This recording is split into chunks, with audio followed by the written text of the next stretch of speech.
Close to what a lot of people predicted, man. Oh yeah. Hold on. We live now, baby. Hold up,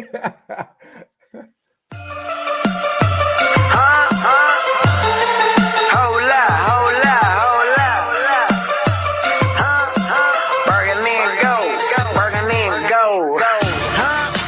You are listening to All Burgundy and Gold, everything with the urban sports scene on Fox Sports Radio, 96.9 FM and 1340 AM. Hopewell, Virginia. Ray, Jeezy, and Wole are your hosts. I think the homie Mo may be out. Man, it's time for the Washington football team post-game show. The Washington football team fell to their rivals, the Dallas Cowboys, 27-20. But Ray, you were talking before we went on. I think we were really on. We couldn't tell. But what were your thoughts on the game, man? Good defensive battle. I'm surprised that it came down to that. I was thinking that it was going to be the Dallas offense that was going to show how many weapons they had, but it turned out to be the Dallas defense made some big plays. But then Washington came back. That Cole Holcomb pick six, it made it a whole new ball game. And DeAndre Carter, if he catches that ball deep, Yeah, we might be not on yet because it still may be a football game being played.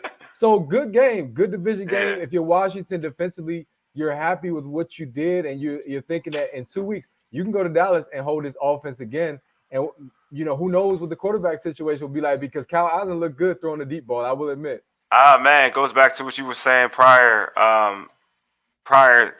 weeks. Does Rivera make that decision? Since they still lose the football game, I think you still got to, barring injury, still have to lean towards Taylor Heineke being the quarterback. But yeah, man.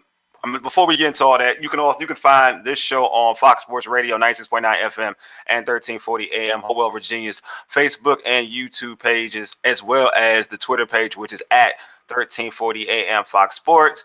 It will also be on our Urban Sports Scene Facebook, Twitter feed, and also our Urban Sports Scene Facebook feed as well. But yeah, to your point though, and to the game, I feel like the game was close because of Holcomb. The defense still balled out. I feel like in a situation where you're turning the football over multiple times, you're on the field all the time, and to give up only 27 points. One was a fumble for a touchdown. The other one was an interception. Interception, a great play by Randy Gregory to get them to a point where for them to get the interception, for them to eventually score to Amari Cooper for that touchdown. But the defense was never on their own merit giving up touchdowns, right? No. They were only on their own merit. They were only giving up field goals. So if I'm Ron Rivera and I'm talking to the defense, I'm proud of you guys, because real talk, I think I don't know if I texted or I tweeted it out. I was like, the score should be much worse, like 18 quick. It should have been much worse. It should have been like what we saw at Kansas City and the Raiders. The Raiders and against the Chiefs, where they scored like 40 plus. It should have been that type of game. It shouldn't have even got to this point, bro. Yeah, well, that's what I'm saying. I will say that Scott Turner, to me, he deserves credit for the last 4 weeks even more now, because we see that it was Taylor's arm that was limiting his play calling, and he worked with what he had. And I think a lot of people knew that. We talked about Taylor Heineke's, limitations in terms of his arm strength, and it showed today, unfortunately. And see, that's where I was coming from all week is, if you get hit in the mouth or you turn the ball over, you have to have a plan B. And it seems as though Washington with Taylor Heineke, they don't have a plan B because of that limited arm strength.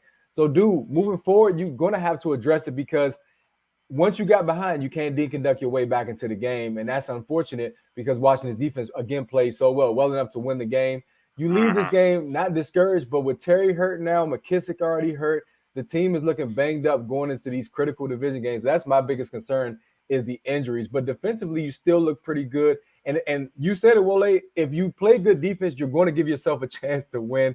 And that proved to be the case today. Although, again, when you get hit in the mouth, you got to have a plan B. And that's all I was saying all week is, I want to see you go downfield. And Kyle Allen seems like he's the guy that can get the ball downfield. To me, we talk about Scott Turner, I think he was still part of the problem, because again, you're still, and in the beginning of the game, you're throwing the ball more than you're running the football.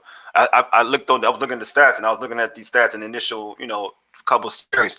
He was still throwing the football more. First and second downs, he was throwing the football.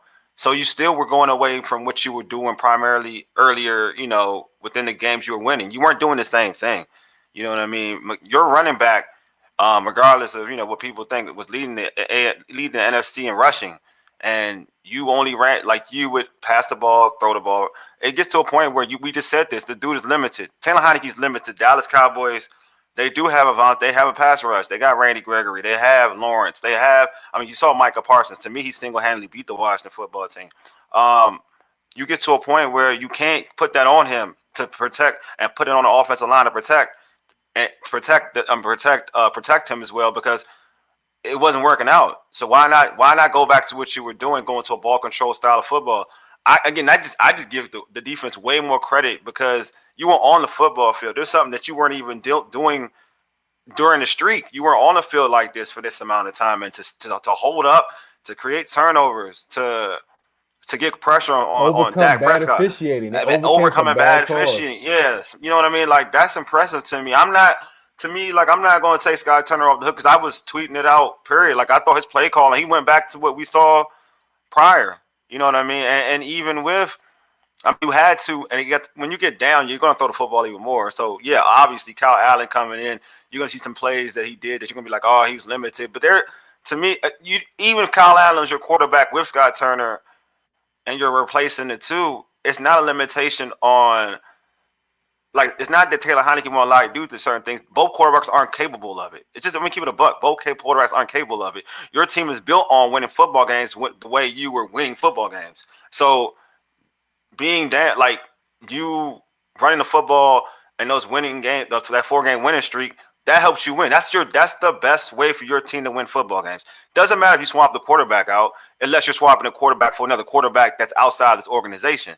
With the quarterbacks that are in that quarterback room, it won't matter unless you go back to the same play, the same game plan. And also, we said this on our All Burgundy and Go Everrrything podcast. You lose the turnover battle, this is going to happen. This is something that Washington has to play. Like, they have to play spot-free, clean football. You turn the football over and you're losing the turnover battle, and your turnovers are giving up points. Your offense, regardless of who the quarterback is, isn't good enough to overcome that. Quick question, because Riverboat Ron, he went for it obviously in that was a bad decision. Now, that might have been the difference in the game. You lose by 7 points. Yeah. Dallas defense scores a touchdown on that. That's what I'm saying. I don't know. Yeah. It's like he was trying to match Dallas and what they were bringing to the table. The talk, they brought their own benches. I think so too. You know, I think you said during the week, Scott Turner, don't get caught up in that moment where you're trying to match Dallas' offense. Keep playing the game plan that you've been having the past 7 weeks. And now I think it was Coach Ron that got caught up in the moment, and he goes for it on your own side of the 50-yard line. It's like, I didn't like that call, and it turned out to loom large in addition to the Carter drop. So this is just as much on Rivera, if you think about it, as it is on Scott Turner, who got away from the blueprint that has worked the past 4 weeks. So, yeah, I like Ron, of course, and I like the gambler. When it pays off, it's awesome. But, you know, when you bet big, sometimes you lose big. You lose big, bro. No, man, to your point. He lost big in that game today. No, I think to your point, which I totally agree with, is that play going for it. You got to get the vibe of how the game is going, the vibe of what your offense is doing to that defense. They were getting constant pressure. Like, the Cowboys are getting constant pressure. Your defense was still playing good football. Why not pin them back? You know what I'm saying? Like, why not pin them back and put yourself in a situation where, you know what, we get them in another 3 and out. We get good field position. All right, now we're able to kind of change the momentum there. Like, you're down 11-0 instead of being 18-0. You know what I'm saying? To your point, you're down 11-0 instead of 18-0. Why not do that? So I agree. I think that Ron Rivera, Coach Rivera, and I'm gonna give him credit. I think during this streak he's coached well, right? I'm not gonna say like he's been bad, Ron, this, that, and the other. But to your point, Ray, I do think he let McCarthy and all that jazz about, Dallas bringing our own bench. I think he let that get to him. He let the whole mystique of the rivalry get to him instead of coaching the smart play. And the smart play would be to punt the football. Well, Glenn just commented, and Glenn had a couple good comments. We'll get to all of them. Glenn, we appreciate you. Of course, you can't join us right now. Hopefully you'll be able to jump in. But the fumble happened on 4th and 2 is what he said, and he should have punted or ran the ball. Again, run. A run, if somebody would have said run the ball and it got stopped, fans would have been mad at that as well. So I think punt is the right move in that situation, considering how the game was going, to Wole's point. And again, Glenn, going back to something you commented on, Dallas was in the red zone 6 times, only scored once, or one touchdown, I should say. It shows again how your defense was playing. You punt there, you pin Dallas deep, and maybe we having a different discussion. I'm just interested to see how you learn from this game and what adjustments you make when you see this same team in 2 weeks. But now, for now, it's on the Philly, of course. But only losing by 7 points, when Wole, you pointed out, it should have been a blowout. It should have been probably a double-digit win for Dallas. It didn't happen. So you got to take the positives. What did you like about the defense in general in terms of how they played, and how did they stop Dallas so effectively in the red zone? Well, I like they played tough. I mean, secondary played well. They held their own. I just think they played the same way they've been playing throughout this streak. You know, Landon Collins made plays. You know, a lot of people are so negative on Landon Collins as the playing safety, but he got a pick as a playing linebacker now. He's been such a dynamic playmaker for the team. Kendall Fuller, since moving back to the outside, was making plays, you know, breaking up passes. He did drop an interception early in the game where I think could have changed momentum, but still, in terms of playing well, you played well. I mean, I said it, you know, before. Like, William Jackson has been lights out since after the bye, and he played well. I think if you look at the whole unit as a whole, they played well. You know, they missed Williams and Tuhill because of COVID.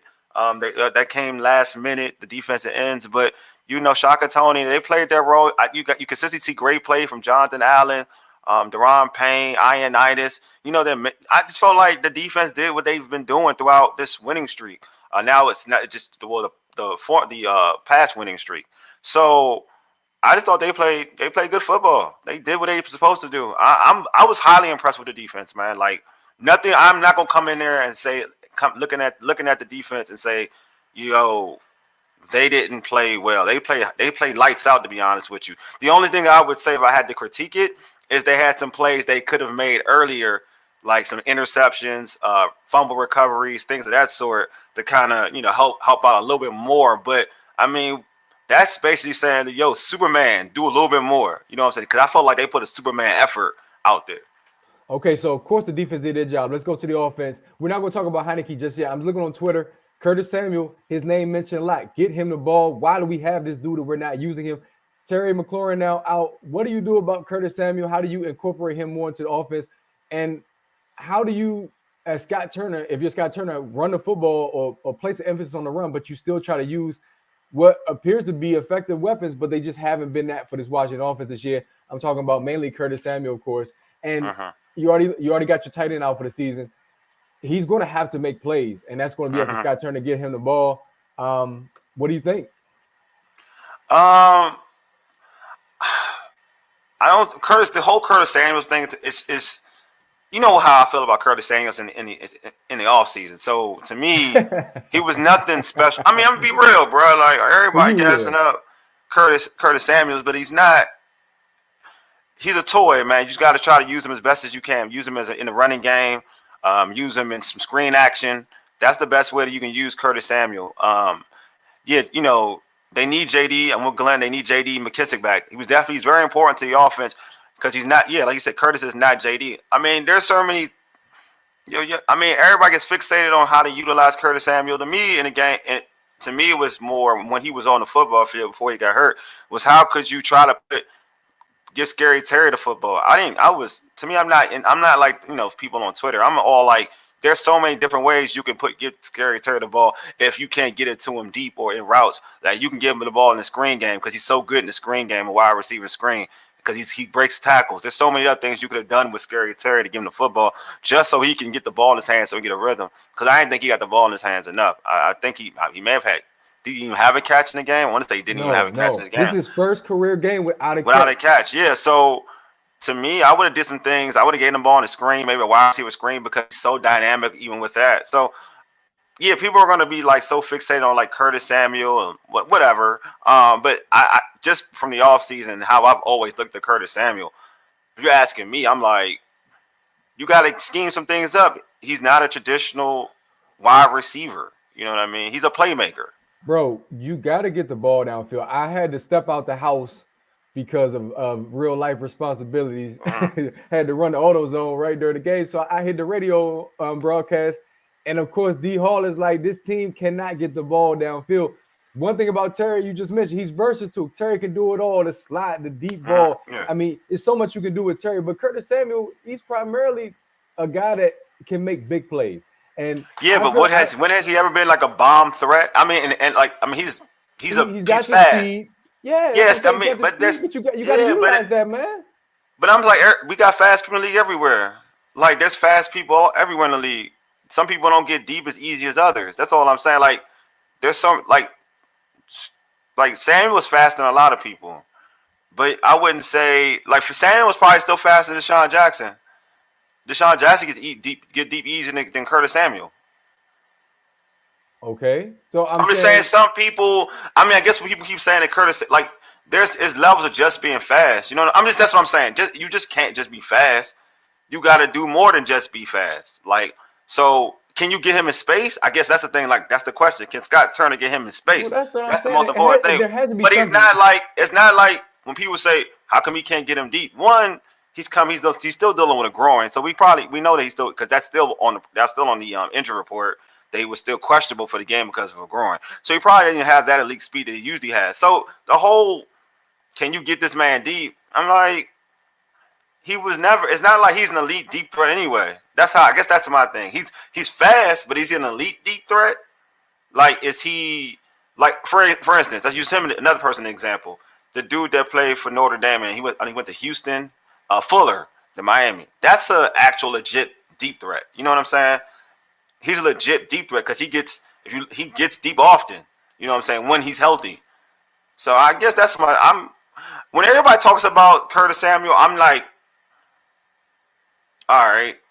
You're making him seem like he's Hayward Bay. Like he just. Yo, there you go. There you go. Like, look at his stats. No, real talk. Hayward Bay has had a 1,000-yard season. Curtis Samuel has never. There you go. That is a very good one. He may not be better than Hayward Bay. No, I'm gonna keep it a buck. Like, you said it. Like, I am not. No, you took the bait. That's why I'm laughing. Because okay, because you're right. Because as soon as I didn't even think about it. As soon as you said that, I was like, yeah, you're right. Hayward, but that is not a bad one. Listen, I'm just saying, if you play opposite of Terry, that should give you some more opportunities. But you said it perfectly. How can you get the man in space? Listen, who else do you have right now that can get you down the field, brother? Obviously, Cam is a big body though, and I don't know what the quarterback situation is going to be like moving forward. If you have an injury right now to Taylor Heineke, you might have an opportunity to get the ball downfield. The concern is Kyle Allen can turn the ball over, and Taylor Heineke in the past 4 weeks hadn't been. This game, Dallas applied pressure. That's the blueprint, but the offensive line has played so well, it's not been that simple. Taylor Heineke made some decent plays with his legs, too, when he needed to. And Kyle Allen showed that he's capable when he first came in. Of course, he picked up a first down with his legs right away. Yeah. So he has that ability as well. You have the opportunity with that defense to be in football games. Wole, you said it all week. Yeah. I just feel as though, again, I'm going to keep on emphasizing. If you have a game plan to where you mix it up just a bit, I'm not saying get away from the run. You know I'm a run first guy, especially with this team. But if you have some down the field threats and you make a few plays to keep the defense honest, and you play good defense, great defense, I'll go to say, then dude, you're going to be in these division games. You have to win these games in order to make the playoffs. I'm gonna say now the division is done. Dallas got the division. Yeah, that's locked up. If you win this game today, we having a whole different discussion. I don't talk about. Like I said, they had to win this football game for me to talk playoffs. I'm not even talking playoffs. You still talking playoffs? They still are right there with the Vikings and 49ers. Playoff spot. I mean, to me, you gotta coach consistently. You know what I'm saying? Like, I'm gonna give Jack Del Rio all the credit because I feel like what he did, like how he got prepared, he got his team prepared for this game was amazing. Del Rio gets he gets all credit in the world. When you play, like I'm gonna say this again, when you play a particular brand of football, which helps you win football games, forget the noise, forget the importance of the football game. You coach what helps you. You coach to the style that to help you win a football game. That's helped you win a football game.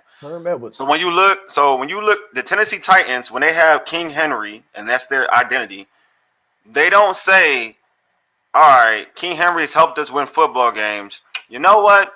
first down, second down, we're gonna open the game up and throw the football with Tannehill just because we're gonna do that just because. Even if you stop King Henry on first down, they're gonna be like, nah, we gonna get you second down. And even if we do that the first series, the second series we get the football, we're gonna run the football. Like we're gonna make sure you feel King Henry. You have shown in a 4-game winning streak to be stubborn when winning the football. Coach Rivera has even stated that it's okay to fall forward when you run the football. Not even going for the extra yards. It's okay to fall forward. He said this. Now you're going into games where I believe there was at a point where you threw the football about, I want to say 10 times to maybe Gibson, whoever getting the ball, maybe like 6. I gotta look it up. But you weren't even throwing the football. And then this is the main thing. I'm gonna keep saying it, Rand. I see what your point is, like trying to mix things up and go down the field. But when you don't have quarterbacks to do that, then why would you try to do it? You don't have quarterbacks to play that style of football. That's like me saying, all right, yo, I'm running read option, but I'm going to run read option with Tom Brady just because. You know what I'm saying? You don't have dudes that can do it.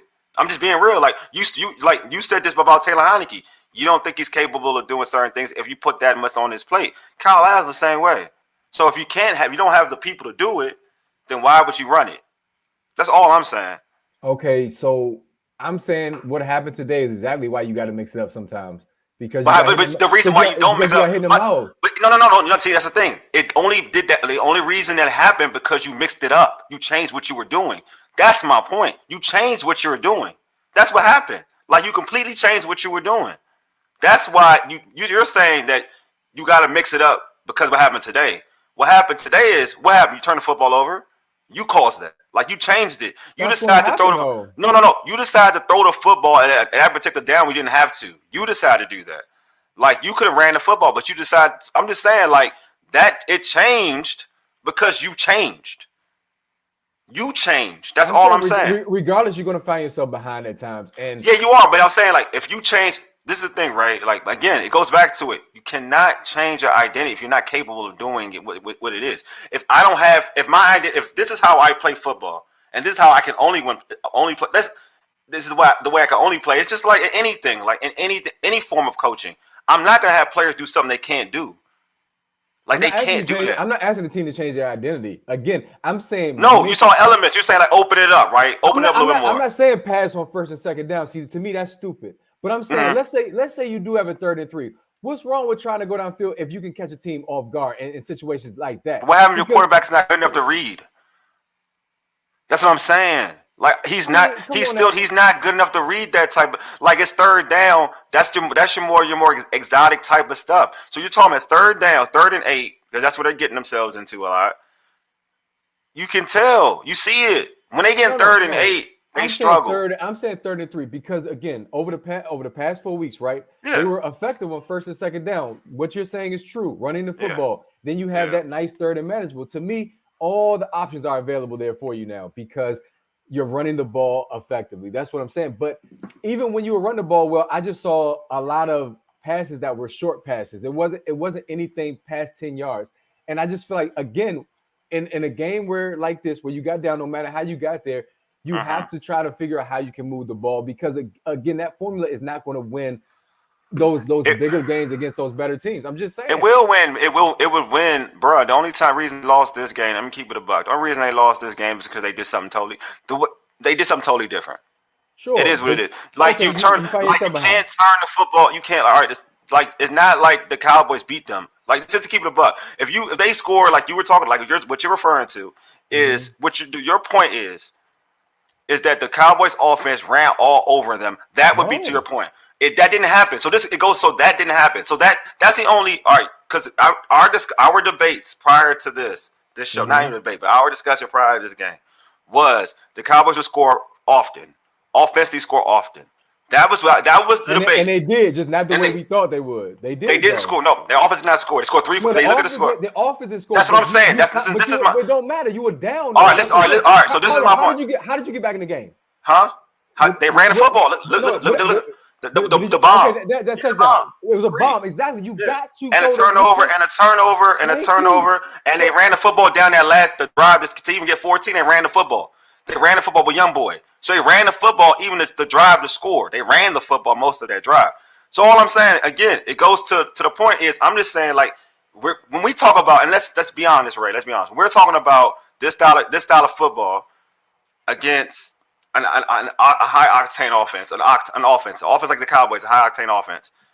The way you typically beat that type of hold the ball offense, the way it's supposed to roll down, and this is what it is that the offense is scoring and throwing the ball and you can't stop them. Therefore, you have to catch up. That is it. Your defense did their job.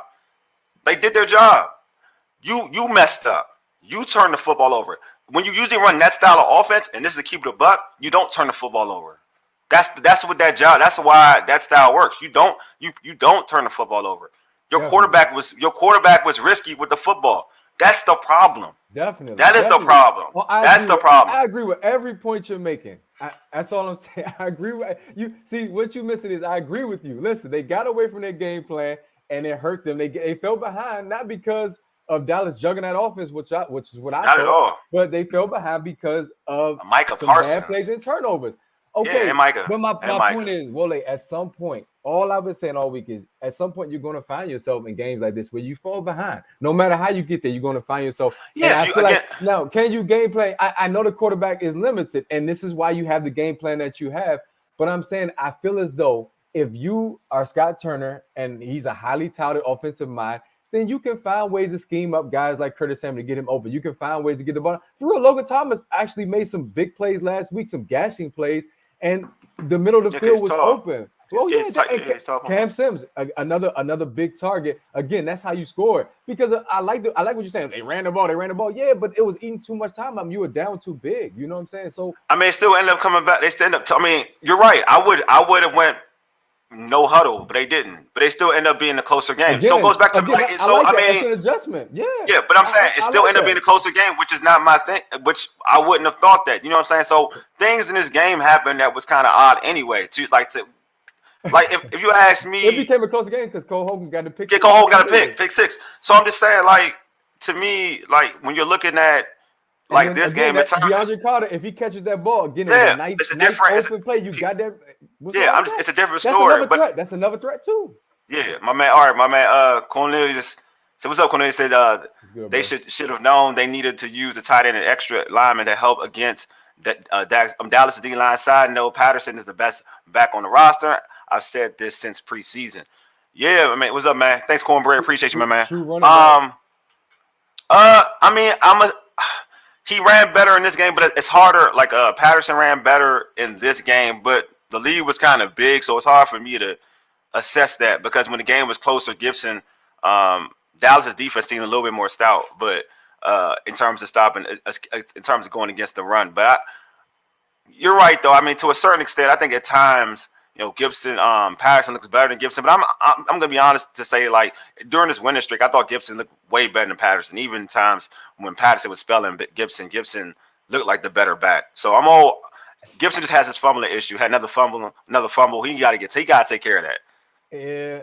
I mean, to his point, your point, we're talking about the running backs. That's the bread and butter of the offense. You got to run the football. I'm not denying that. My argument is actually whack for the simple fact that you know your quarterback's limitations. You know what you have in the backfield. You got to stick with it. Regardless of the big plays, you did what you had to do because you found yourself down big. So you got to stick with what works. And I'm not going to argue that for the simple fact that moving forward, these division games, you're going to have to keep the opposing team's offense off the field. Today, Dallas controlled the time of possession. They did. They just didn't cash in the red zone. They look a little bit like Washington, shockingly. But I don't know if Kyle Allen is going to start next week. I don't know that. We don't know that just yet, right? Nah. However, does the game plan change? No, it doesn't. Going back to your point, the game plan doesn't change no matter who's behind center. So if you're Scott Turner, get back to what you were doing that's been effective and let the defense continue to evolve and keep blitzing because Dak Prescott, he didn't look comfortable at times back there. Look at his numbers. Didn't look comfortable. And on that interception, clearly he did not even see Cole Holcomb. The way the camera was angled from us at home watching the game, it's like, hold up, why is he throwing this? Yeah, exactly. He did not see him. Why? Because he had a defender in his face. So, dude, again, there's a lot of positives to take out this game. Again, I'm not necessarily arguing that. I just get frustrated when the offense becomes stagnant because I'm like, all right, they can't stretch the field out. Like I said, D-Hall's a better football mind than I am. He's like, they got to find a way to open it up a bit because right now you find yourself behind. And of course, if you don't find yourself behind like you have in the past several weeks, you don't turn the football over like you said, what you're doing is going to work. It's going to be effective. But today is a prime example of what I was talking about. Moving forward, you don't play an offense like the Cowboys. You moving forward? This is the Cowboys, bro. You still got to. You do play Dallas one more time, but you build off what happened in this game. You got Micah. Yeah. You can't get shook. Glenn pointed out that Dallas dropped 3 interceptions today. They dropped. I know, because I know. Believe me, somehow drops picks against. Bro, look. I'm gonna say it again. You going, dog? We said this during our podcast last week. I guess it was last week about how like this dude is the luckiest dude and throwing picks. He should have had more. Like Heineke was bad. Like I want people out. He was horrible. Like he wasn't. He was horrible. I mean, we know who I see. We do know about. No, you're right. We know who he is. We know who he is, but he was atrociously bad. Like I don't want folks to. Heineke has been average during his history. It's a running game that's been effective. Like I said, man, and it helps him. But today he was worse. He was below average. Well, again, he got caught up in the moment too. I believe because he's been making the very simple plays, check downs. Get it to your open man, 5 yards in. Today, he was going to try to force the ball in. He got caught up in the moment. You know what I'm saying? Like, he was called a no. Scott Turner got him caught up in the moment. That's the problem. It's like people always like I'm just like, yo, I'm over there. Like hold on, my man on. Here you go. Sir. Hey, my man Jalen, man. Hey, Jalen, you was there. Come on, Jalen, you was at the game. Jalen Jalen. This the homie Jalen. Jalen is from the bleeding Burgundy and gold. You know what I'm saying? Show. Hey, Jalen. First, tell our folks about your pod, and also, tell us about talk about the game, man. You were there, bro. You was in the building. What's up, man? So it's Jalen from Bleeding BNG, Bleeding Burgundy and Gold. We put out weekly podcasts. We have social media posts where we have discussion boards. Just keeping the Washington football team, in a close-knit discussing, the team throughout the week. But as far as the game, the atmosphere was crazy. Not even going to lie. And I think a game was somewhat of a letdown compared to what I've seen the stadium be all season. The tailgate was jumping. Usually the tailgates aren't really all that, but the atmosphere was lit. And what it seemed like in the first half, it seemed like the Washington football team fans had more energy and were more excited about this game than the players. And just to talk about the game, the offense was in net for about 3 quarters. And I heard you guys talking about a quarterback change or a potential quarterback change. I don't know if I would go that route, but I know by the time that this season ends, we won't have our answer at quarterback. And this game just solidified that. Despite what Taylor did throughout that 4-game winning streak, I believe that a top 15 quarterback, a top half of the league quarterback wins this game. They gave us too many opportunities. You catch an interception, the second drive of the Dallas game, you get the ball on the 30-yard line, and you give them the ball right back. You give them the ball right back. And I mean, this guy's running open downfield, and then by the time Taylor's getting those lollipop moon balls to him, they're covered. Downfield, so, I mean, maybe we can ride him out. I mean, I still think the prospects for the playoffs are hopeful, but hey, this game, it's a big letdown. It's a big letdown if I'm being honest. Yeah. Hey, but see, go ahead, Ray. Go ahead. So what was the energy like after that DeAndre Carter drop? Because he was open. Kyle Allen put it right there on his hands. What were the fans saying after that drop, which would have changed everything? We might not even be on right now. Or this might be a whole different show. Absolutely. So I'm gonna be completely honest and transparent with you guys. Right before we scored our second touchdown, I actually left the stadium. Right? I feel you. Listen. So I heard these big fireworks going off, and it was right after the Cole Holcomb interception. So they do have about like a couple big screens around FedEx, and there were a couple fans. I wasn't the only one. Everybody was going out the stadium. Of course. So there was about 40 of us around, and when DeAndre Carter dropped that ball, you can hear the little bit of wind that we had. It was just sucked right out of us. We were like, man, like this team does it to us every time. Just like it's just a microscope of how this week was. You know, they got us hyped, they got us lit. This 4-game win streak, and then like that sequence of plays had us hyped. And then they just take the wins from underneath ourselves. That's exactly what the energy was like with the 40 people I was watching the game with. But wait, did the defense get y'all hyped though? Because the defense was doing their job, man. I feel so bad for them. The defense was doing their job throughout the entire game. You know, Landon Collins being in the box, doing what he's done since he's been implemented in the box. I think we were doing well against the run until the second half. I think we did pretty good against Zeke. My thing is, like, why are we letting a guy like Corey Clement get off after that? Yeah. And that was my biggest issue. Still too many guys running wide open after and pass routes and things like that. I still think we play a little too soft, especially when you see, like, all Amari Cooper is catching his hitch routes. He wasn't running by anybody today. So why are we playing so far off? So it's some schematic issues that are starting to creep back into it that I saw earlier in the season that I didn't necessarily see in this last month. But yeah, this prospects after this game is bleak, to be honest. I still think you in a running for a playoff spot. I don't like talking playoffs, bro. If you get in playoffs at this point, because after a game like this, it's like, even if we make the playoffs, who are we beating once we get there? Who are we beating once we get there when we have that kind of inept quarterback playing things like that? So while I'm hoping that we do make the playoffs, I'm not as surefire as I was at 11 o'clock this morning. You feel what I'm saying? Yeah, because if you win this game, you in it for the division. You can possibly get a home playoff game versus you're gonna have a road playoff game. You went from winning this game and Dallas potentially having a 1-game lead to now they got a 3-game lead. Like that's some ground that you're not gonna make up. Oh no, you ain't making that up. But see, my thing is, somebody mentioned RPOs. Again, it comes back to Scott Turner. We're not Scott Turner fans on this show, man. Because we're not. Even with the limitations, you can still find a way to open it up for your quarterback, and you run the ball effectively. Like, I don't understand the play calling sometimes, but it is what it is, man. Defense played well today. You got to build off that, knowing that you still got to see these Cowboys in 2 weeks. And I was listening to you guys earlier, and I think that I agree with you guys that I think a lot of Scott Turner's play calling is based off Taylor's limitations. You see it in the red zone. You see it when he's throwing these sideways throws. It's like we can't push the ball 20 yards downfield. Can't, so man. Like I said, we might have to ride it out with 4 for the rest of this season, but we definitely need to bring a franchise quarterback in because we wasting a pretty good roster all the way around, other than that elite quarterback.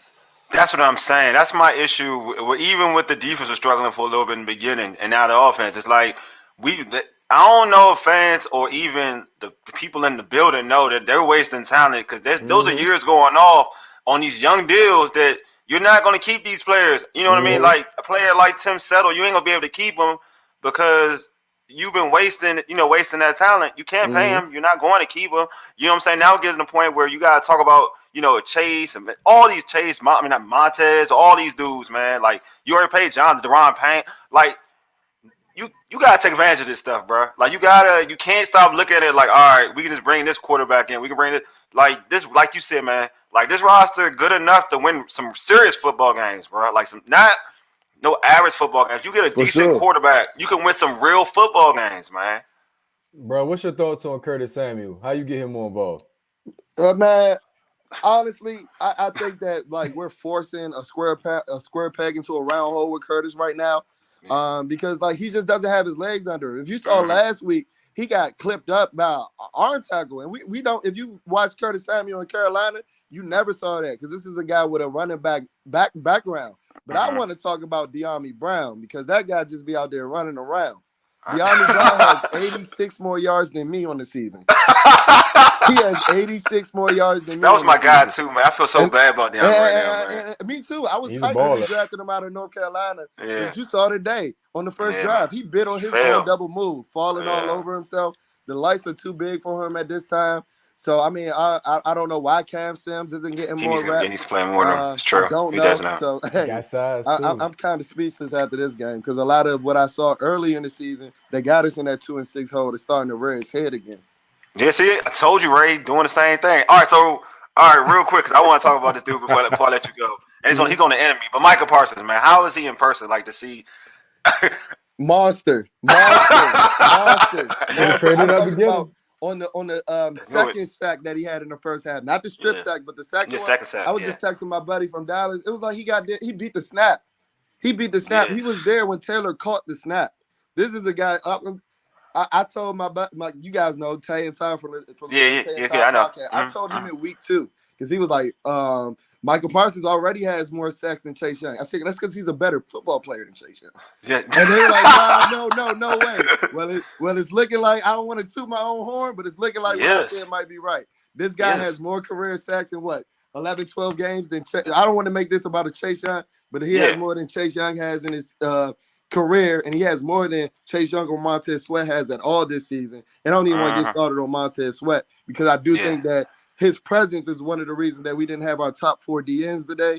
Because I don't think it was a coincidence that he tested positive for COVID, and then all of our DNs just they can't play this week. So I think that's more of a coincidence, and I don't really want to get into that. But yeah, I get you. Michael I get Parsons you. is a stud for sure.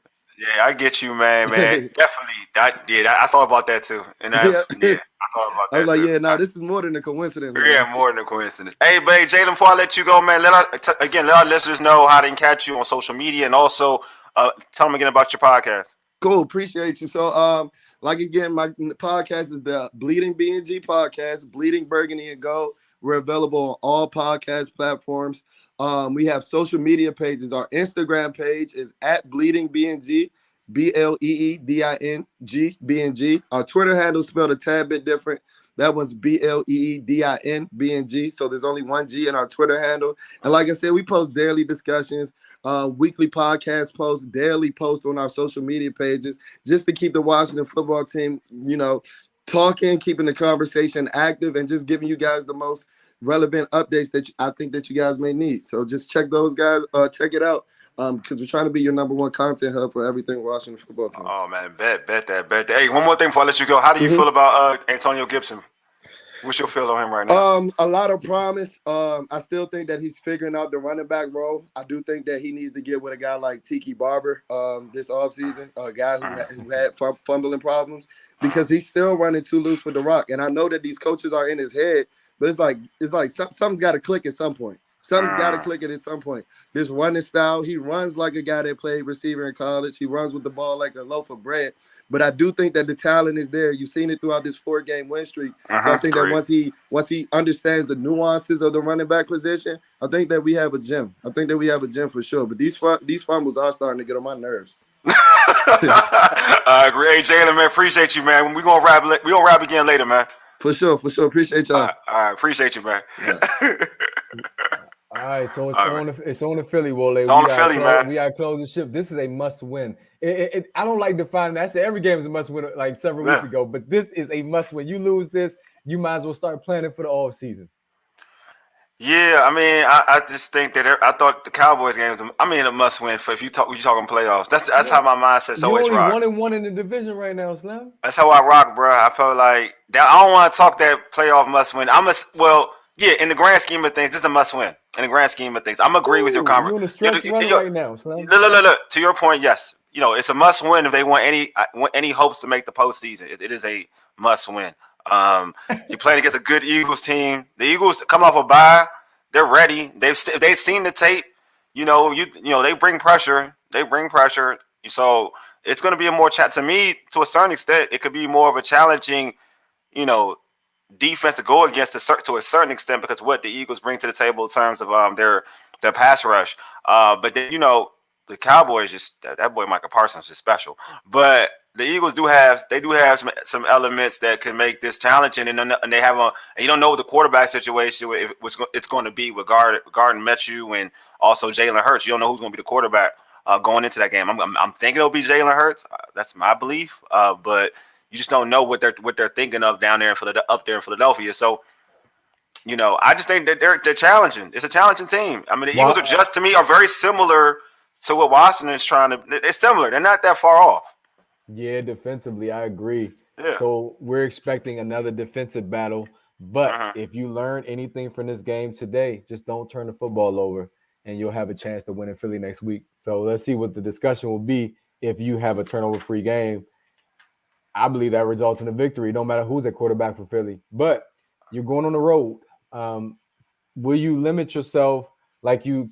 I shouldn't say like you did. You didn't limit yourself today. You got caught up in the moment today. I guess because it was Dallas. But Who? every NFC East game is a rivalry Oh, game. you talking about the coaches? Dallas obviously the biggest rivalry. Yeah, but the coaches. Yeah, they definitely did, man. I feel like if you take your emotions out and Yeah. you stick to your game plan, you're gonna be fine in Philly. But if you let yourself get caught up in the moment like you did today, it's gonna be a problem. So Yeah, I'm hoping they will get back to 500 next week. And again, we'll be talking about what you got to do to close the season out, and you going back to that. Yeah, I agree with you. I do think that this is a lesson, not just for the players, but for the coaches. Yeah. They definitely got emotional in this game in terms of what they were coaching and what they, McCarthy might have won the mind battle coming in. I think so. He may have won it. He may have. I agree. When they were up big, 18-0, 24 nothing, 24 nothing. I was like, they kept handing to McCarthy, and I was thinking to myself like, and I think I saw him grin or something, and he was grinning out of the half. I think it was out of the half. He was grinning, and I was thinking to myself like, yeah, he feeling it. Like he know he's won the mental aspect of the game, right? So it's almost like that Dennis Rodman mentality of basketball, where he's tripping you up and he just grins because you so fixated on getting Dennis Rodman back rather than winning the basketball game or winning that possession. Same thing here. I just think that Mike McCarthy, by that guarantee, even going for 2, I think all of that was like, yeah, I'm gonna show you. I'm getting to your head, and I think Ron Rivera was like, yeah, it's on. You know what I mean? Mentally, I think that's how he was going, and he kind of wasn't thinking about making the right football plays or winning that drive or win that possession. It was more about, oh, you think you got me? I'm gonna get you. I'm gonna show you Mike McCarthy. I'm gonna show you a Dallas coaching staff. So I think, to me, or the Dallas rivalry. I do think, to your point, Ray, there's gonna be, behind the scenes, there's going to be some soul searching for the players, some of the players, but also the coaches. Well, the only thing I'm glad about, to some degree, this 4-game winning streak is over. Now we can get back to game planning and making adjustments, because all the discussion was about, oh, this worked, that worked, that worked. All right, let's refocus. Let's get back to business, and let's go win a football game, because now these are division games. These all matter coming up. These are huge. And the Washington football team has too much talent to lose in Philadelphia next week, in my opinion. Period. Too much talent. I think they could lose to Philadelphia, man. I think Philadelphia is getting short. Of course they can, because the most important position on the team, you have a lack. You have a hole there. So of course they can. But I mean, I think they're good. My bad. Go ahead. I think they could easily lose to Philadelphia. I think they could play a good defensive game like they did today and lose. They've done that before. I think they can lose. I just feel like if they don't turn the football over, they play a smart brand of football. I say basketball. A smart brand of football. They'll be okay. They'll be in the game. I'm gonna give you an example. There was a play where Taylor Heineke, the bomb he threw to McLaurin when he got hurt. Do you remember that play, Ray? The bomb he threw to McLaurin when he got hurt. He could have ran for 3 yards. He easily had the 3 yards. Easily. That play to McLaurin, though McLaurin was made a phenomenal play, it was a jump ball, but he could have easily ran that for 3 yards. You got caught up. So you know what I'm saying? So I'm just saying, like, there's court like Tom Brady. Yeah, Tom Brady takes the smart play. You talk about getting chucked. Tom Brady, if you look at Tom Brady with the Patriots, the young Tom Brady, he gets the smart play.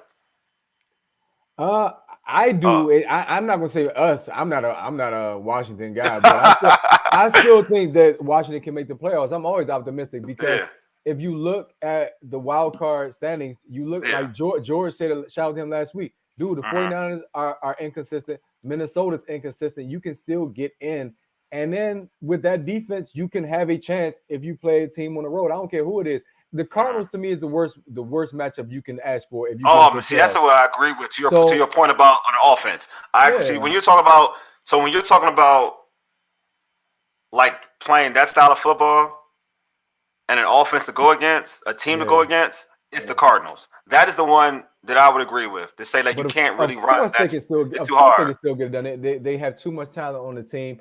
Diami Brown, he's a weapon. He's young, though. I'm okay with him struggling out the gate. Although, again, I'm gonna keep bringing it back to Scott Turner because Uh-huh. only because the expectations that people place on this man, calling him a genius, he's even a quote unquote head coaching candidate.